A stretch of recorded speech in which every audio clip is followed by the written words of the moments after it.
Cypriot, the Cyprus community of New South Wales is but one of many organisations in Australia actively promoting our culture and heritage. Tell us about the history of the organisation and how the Cyprus community of New South Wales has evolved over the years. Cyprus, as you know, was a British colony, and a lot of Cypriots were travelling with British ships or as sailors on the Greek ships, and they ended up in Australia in the earliest that we can have is about the turn of the century, about 1900. Now, the Greek community, for example, the first church, if you like, was organized, and I say the Greek community because the Cypriots acted as part of the wider Greek community. There was enough people to set up a community and have a church, and obviously maintain a priest and all the relevant expenses and all that from 1898. So one of the first people that came here were the Castellorisians. And to give you an idea, the Castellorisian Club was one of the first Greek clubs to be organized in Australia, and everyone knew it. It was the place to be. There was a guy called Aristides. He was from Lemesso. And he ran this coffee shop in what is now the center of Sydney, the city. The Cafenio was the place where all migrants who stepped off the ship when they arrived in Australia, usually not knowing anyone, and they had nowhere to go, they had this address.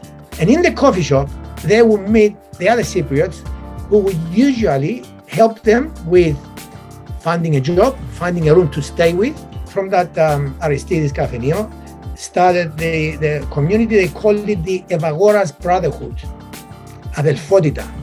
And the reason why, because the name, it expresses what it was there for. It was purely to help the new migrants. As the years went by and the center became bigger and bigger, we're now in what they call the inner west.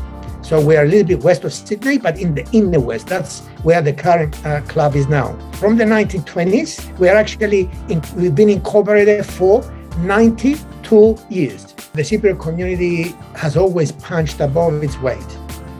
The reason is because and as I said, the Australian government sees us as part of the wider Hellenic community.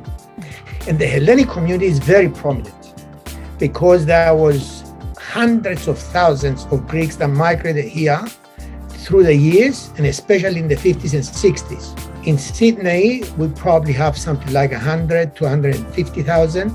And I say 100, 150 because it depends on how many generations back you go. Cypriots would probably have, in Sydney, would probably have something like 10,000 people. What are some of the events organised by the Cyprus community of New South Wales that promote the common Cypriot culture? Immediately after 74, there were two organizations that were formed in every state. In every state, we had the SECA, Συντονιστική Επιτροπή Κυπριακού Αγώνος, or in English, we call it the Justice for Cyprus Committee. So every state had one. And then we had the PASECA, the Pan-Australian Justice for Cyprus Committee. The state committees were responsible primarily for organizing all events to do with publicity, to do with the awareness, to lobby the politicians, both state and federal politicians, to raise money. To give you an idea of how active and how we are regarded here in Australia, in the central Sydney, there is the monument, which is the monument of the unknown soldier. And there, only Australian organizations are allowed to go and lay wreaths. But the only other one that is allowed is us. The politicians, when we speak to them about Cyprus, they take notice. The big things with the community now are the future, i.e. the redevelopment of the land, which is a huge chapter, and what it will actually become into the next decades. It will be totally transformed.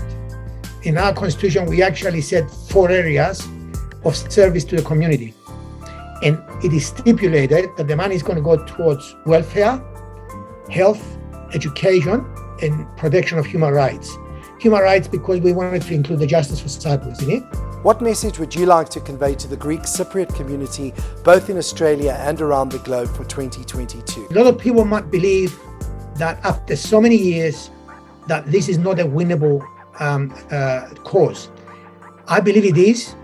I believe we're about to see big changes that will actually, history will once more come to our side. The people in Cyprus have to believe in their cause. We have to believe that it is possible. And the biggest thing that we have to prove is that after 47 years, nobody dare recognize what is the legal occupation of Cyprus as an entity.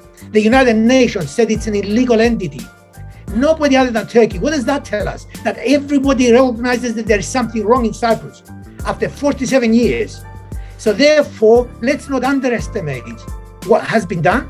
Let's never give up, never. So, that's the message that we should all adhere to, and hopefully we'll all live to see it through.